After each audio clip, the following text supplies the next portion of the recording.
2026 में कुंभ राशि वालों पर शनि की 7.5 का थर्ड फेज चलता रहेगा।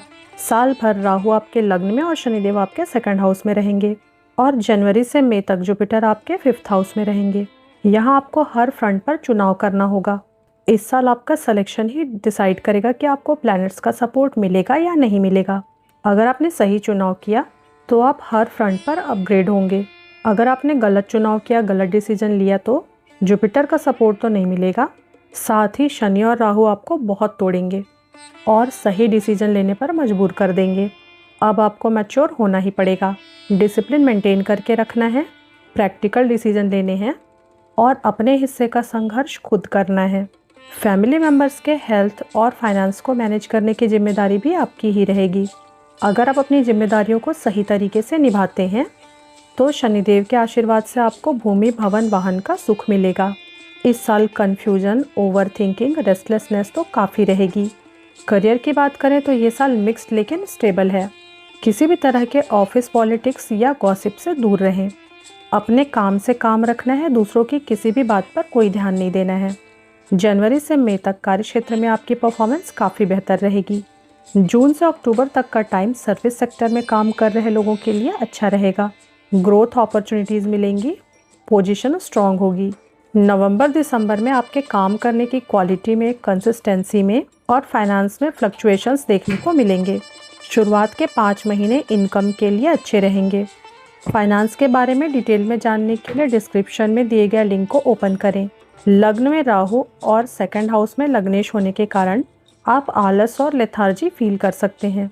एडिक्शन में पड़ने के मौके भी मिलेंगे, लेकिन इनसे बचें। स्टूडेंट्स के लिए ये अच्छा और स्ट्रॉन्ग ईयर है। मेंटल हेल्थ के प्रति अवेयर रहें, otherwise confusion, mood swings, poor concentration हो सकता है। अगर किसी कॉम्पिटिटिव एग्ज़ाम्स के रिज़ल्ट जनवरी से जून के बीच आने वाले हैं तो वो फेवरेबल हो सकते हैं। जून से अक्टूबर तक का टाइम हायर स्टडीज़ के लिए अच्छा रहेगा। अगर आप डिसिप्लिन के साथ कंसिस्टेंटली पढ़ाई कर रहे हैं तो ये साल आपके लिए रिजल्ट गिविंग हो सकता है। हेल्थ की बात करें तो आपको शुरू से महसूस हो रहा होगा कि इस साल हेल्थ अप डाउन चलेगी। इस साल आपको अपने फिजिकल और मेंटल हेल्थ दोनों का ख्याल रखना होगा।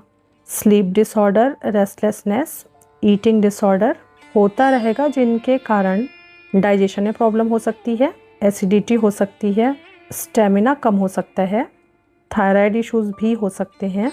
आपको इन सब को मेंटेन करके चलना होगा। इसके लिए आपको अपनी डाइट और स्लीप को सही रखना होगा। जून, जुलाई और अगस्त में अपने हेल्थ के प्रति ज़्यादा सचेत रहना है। अगर आपको किसी भी तरह का एडिक्शन है तो उसे धीरे धीरे छोड़ने का प्रयास करें। लव लाइफ में लगभग सब कुछ ठीक ठाक रहेगा, लेकिन ये हो सकता है कि आप अपने लव पार्टनर को लाइफ पार्टनर बनाने का सोचते रहें और बाद में अरेंज मैरिज कर लें। कुछ लोग अब अचानक अपना लव पार्टनर चेंज कर सकते हैं। वैसे ये सब बर्थ चार्ट से ज़्यादा क्लियर होगा। मैरिड लोगों की बात करें तो 1st हाउस में राहु और 7th में केतु है, तो सब कुछ बहुत स्मूथ तो नहीं चलने वाला है। फिर भी शुरुआत के 5 महीने ठीक रह सकते हैं। जून से अक्टूबर तक आपको काम, ऑनेस्ट और मैच्योर अप्रोच के साथ चलना होगा। आपको अपने स्पाउस के हेल्थ का भी ध्यान रखना होगा। जो लोग कुंभ राशि के हैं और बिजनेस करते हैं, उन्हें सावधानी से प्लानिंग करनी होगी और अपने बिजनेस में नई चीज़ों का समावेश करना होगा। नए थॉट्स, नए टैक्टिक्स, नए प्रोडक्ट्स, नई पैकेजिंग अपनाना पड़ेगा। अगर आप पहले से ही पार्टनरशिप में बिजनेस करते हैं तो केयरफुल रहें और नई पार्टनरशिप ना ही करें तो अच्छा है। फैमिली फ्रंट पर सब कुछ बहुत स्मूथ नहीं चलेगा। हो सकता है आप फैमिली को ज़्यादा समय ना दे पाएँ या किसी फैमिली मेम्बर को कोई हेल्थ इशू हो जाए। इस साल आपको ही सबका ध्यान रखना होगा।